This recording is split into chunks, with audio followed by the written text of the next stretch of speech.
Hi everyone, it's Freya, host of the Sharing English podcast, and I'm here to welcome you back to U.S. Government Explained, the mini-series that takes a closer look at how the American system of government really works, from the founding principles to the modern debates shaping it today.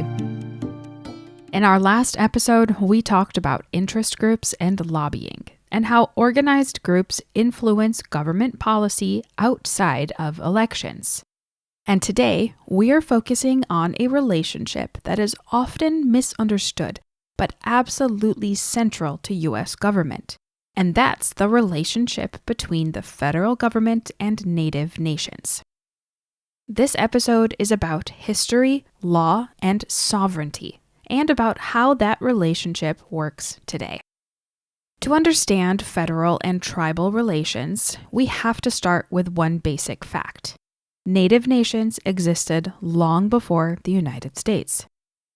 Indigenous nations across North America had their own governments, laws, cultures, and territories. They governed themselves, made decisions as political communities, and interacted with one another as independent nations. This matters because Native nations were not created by the U.S. government. Native nations predate the U.S. government. That reality is the foundation for the idea of tribal sovereignty. In the early years of the United States, the federal government recognized tribes as political entities. This recognition was formalized through treaties. Treaties were agreements between the U.S. government and native nations. In these treaties, tribes often agreed to give up land in exchange for certain promises, including protection, resources, and the right to govern themselves. In practice, many, or most, of these promises were broken. Federal policy led to forced removals, loss of land, violence, and the confinement of tribes to reservations.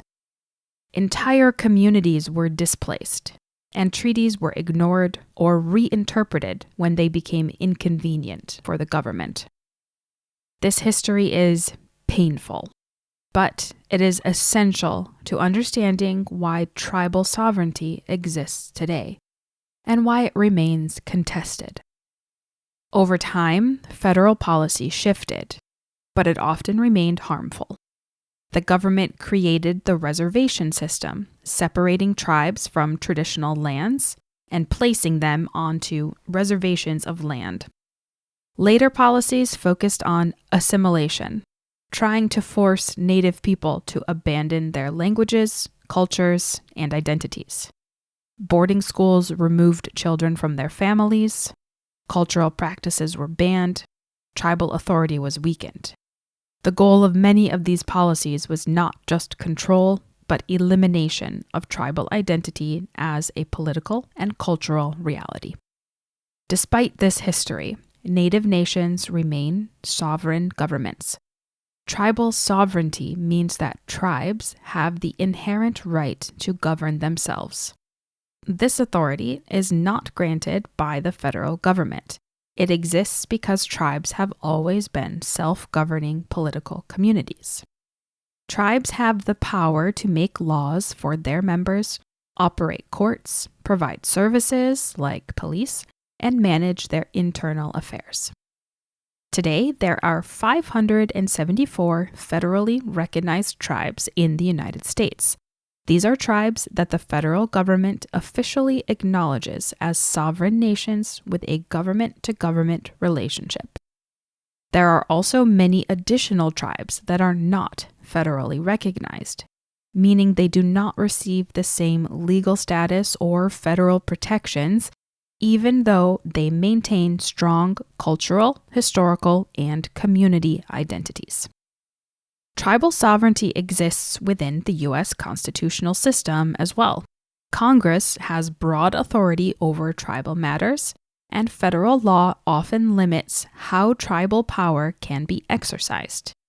This creates a unique legal relationship that is different from states, cities, or private organizations.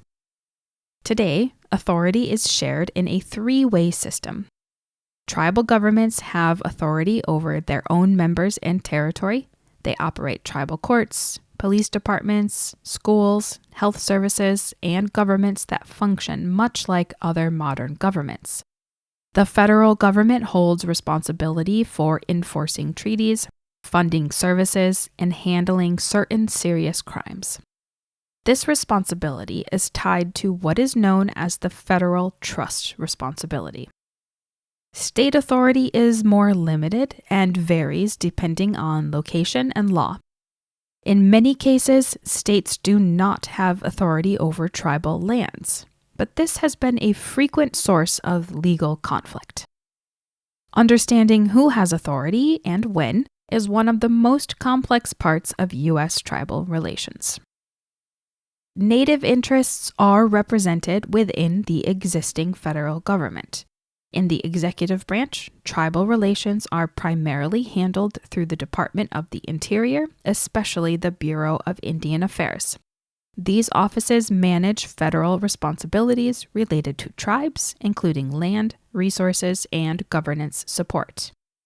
It's important to remember that the secretary for this department is appointed by the sitting U.S. president, so their interest in Native affairs might depend based on who the president is. In the legislative branch, Congress plays a central role.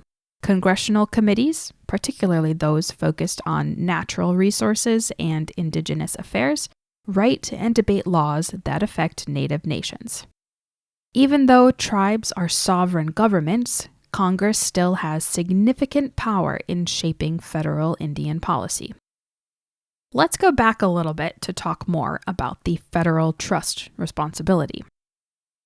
The federal trust responsibility refers to the legal duty of the U.S. government to protect tribal lands, resources, and rights.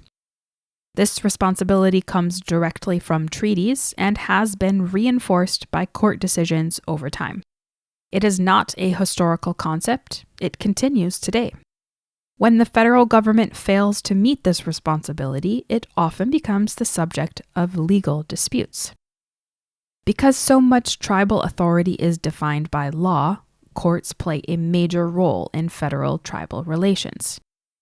One important case from recent history is Dollar General v. Mississippi Band of Choctaw Indians. The case focused on whether a tribal court had authority over a non-member who was accused of wrongdoing on tribal land. At its core, the case asked a larger question. How much power do tribal courts have over people who are not members of the tribe? The Supreme Court ultimately allowed the tribal court's authority to stand, but the case highlighted how often tribal sovereignty is defined through court decisions rather than clear legislation. This kind of legal uncertainty continues to shape tribal authority today. Native nations operate modern governments today. Tribes run courts, police departments, schools, healthcare systems, and social services. Many tribes also engage in economic development to support their communities. Gaming, through casinos or betting, is one example of tribal economic activity, but it is not universal and does not define Native governments. Tribal economies and communities are diverse. Many current issues in Indian country are connected to legal structures and historical policies. These include land and water rights, access to healthcare and education, infrastructure challenges, and public safety. One especially serious issue is violence against Native women. For many years, tribes lacked the authority to prosecute non-members who committed crimes on tribal land. At the same time, federal authorities were often slow or unwilling to pursue these cases. This created dangerous gaps in justice. As a result, Native women were at an increased risk of violence, both from inside tribal land and especially outside their tribal lands, as offenders too often got away with their crimes. Changes to the Violence Against Women Act expanded tribal authority in certain cases allowing tribes to prosecute some non-member offenders.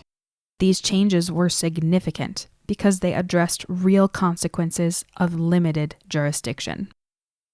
Before we close, it's worth talking briefly about terminology. As you've been listening, you may have noticed I used a variety of terms to refer to Native people in America. Native American is widely accepted and commonly used. American Indian is also still used in law and by many Native people. Indian country is a legal term and is commonly used in policy discussions. It's also part of the name of one of the most widely read newspapers focused on Native news and issues. Preferences vary by individual and by tribe, and when possible, using a specific tribal name is best. Native nations are not simply cultural groups or minorities within a state. They are governments with sovereignty and legal standing. Understanding federal and tribal relations is essential to understanding the U.S. Constitution, federal power, the courts, and civil rights. This relationship is complex, shaped by history, law, and ongoing debate, and it remains a vital part of American government today. Next time, we'll continue looking outward by exploring how the United States interacts with the world, starting with the military and national security. Thank you for joining me on this episode of U.S. Government Explained. You can find more information about me and the podcast at our website, www.sharing-english.com/podcast. If you enjoyed this episode, don't forget to follow, share, and leave a review. And be sure to check out our culture-focused episodes of the Sharing English podcast, released every Thursday wherever you listen. Bye!